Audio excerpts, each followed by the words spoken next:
Jesus says, "All of creation worships me. Enter my courts with praise and thanksgiving." October 10th, 2015. Words from Jesus to Sister Clare, spoken by Jackie. Clare began, "Oh, what a gloriously beautiful message Jesus has for us tonight." Jesus began, "Some of you, my brides, are forgetting to spend substantial time in worship with me."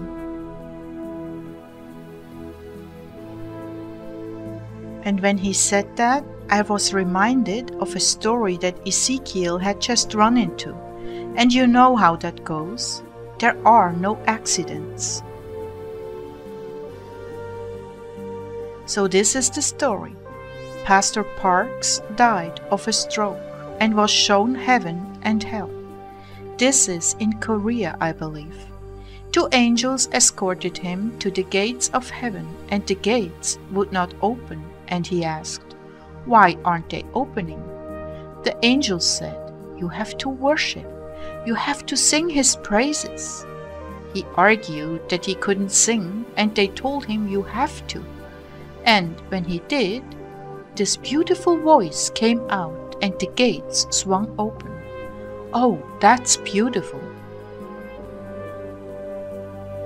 I have so many new anointings and gifts for you, my brides, but you must enter into thanksgiving and praise to swing the gates open. It was quite deliberate that the injunction to praise me was written as he entered my house. As it is written in Psalm 100, 1-5, "Raise a shout for the Lord, all the earth. Serve the Lord with gladness. Come before his presence with singing. Know that the Lord is God. He has made us, and we are his. We are his people and the sheep of his pasture. Enter into his gates with thanksgiving and into his courts with praise. Give thanks to him and bless his name. For the Lord is good, and his kindness is everlasting, and his truth to all generations." There is nothing I will deny a praising, thankful soul. Eventually, every desire of her heart will be fulfilled.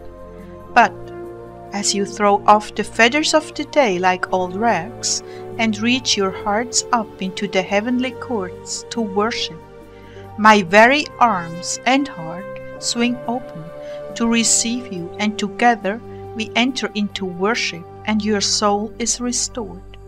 How many times have you heard me singing a song over you, Clare? Oh Lord, even more than I can remember. Even 2 days ago in the grocery store, I recognized that you were doing that. That's true. I have been doing it for a very long time. It is only within the last few years that you have recognized I was deliberately singing back to you. As you sing about my beauty, I cannot help but reciprocate, my lovely brides. Yes, I sing over you, in worship, while you are driving, in the store, and in the mornings especially. Yes, I love to sing over you in the mornings and establish your day on the solid foundation of my love and trust in you. I love to remind you of your beauty before me. It is not a beauty of this world, it is heavenly, and a masterpiece to be appreciated by all of heaven. For not only are you the redeemed, but you are as well my very spouse for eternity. And how lovely you are in the garments of praise. Yes, I adorn you according to your state. As Clare has often noted, the colors that you wear are chosen by me and reflect what is currently going on in your life. When you sing to me, when you enter into the lyrics, even without singing, but your heart is expressed through them, there is a certain honey that is released, spiritual honey, both in fragrance, ascending to the throne, and a calming blanket of adoration that ascends to enfold me as well.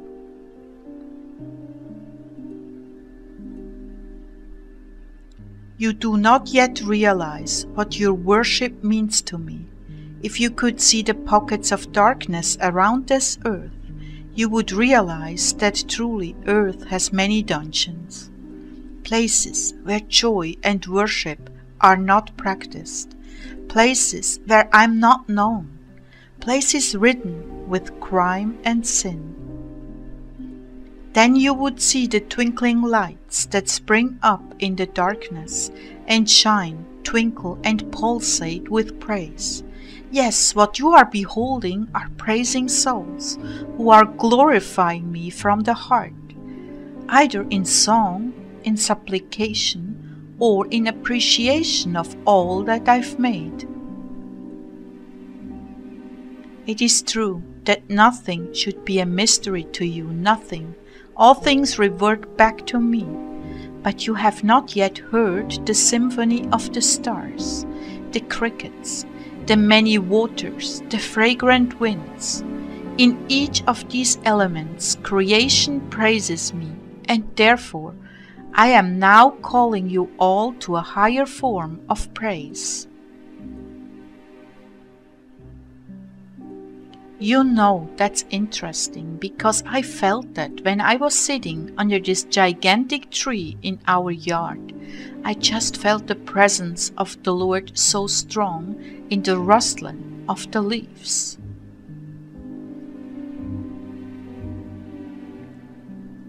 Worship me in spirit and in truth like never before, but begin with a heart of thanksgiving, noticing all I have placed around you, for your enjoyment and the rustling of the leaves as you walk by. Do you know they are clapping their hands? Marvel of marvels, they are praising me who lives inside of you. Yes, they have intelligence and knowledge enough to worship. Have you not read? The trees of the field will clap their hands. As it is written in Isaiah 55:12, for with joy you go out, and with peace you are brought in. The mountains and the hills break forth into singing before you, and all the trees of the field clap their hands. And in Psalm 98:8 it says, let the rivers clap their hands, let the mountains sing together, for joy before the Lord. Yes, over and over again, all of creation worships me. In Romans 8:19-22, for the intense longing of the creation waits eagerly for the revealing of the children of God. For the creation was subjected to futility, not by choice, but because of him who subjected it, in anticipation that the creation itself also will be set free from the bondage to corruption into the freedom of the glory of the children of God. For we know that the whole creation groans and suffers the pains of childbirth together until now. How could creation suffer if it did not have any consciousness? It couldn't. So you see, everything in union with man is expecting liberation along with you.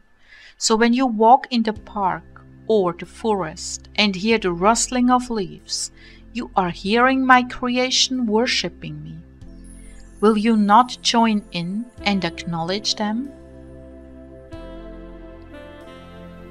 Do you see? Your thanksgiving and worship is a part of everything I've made. There is nothing that does not sing out my praises.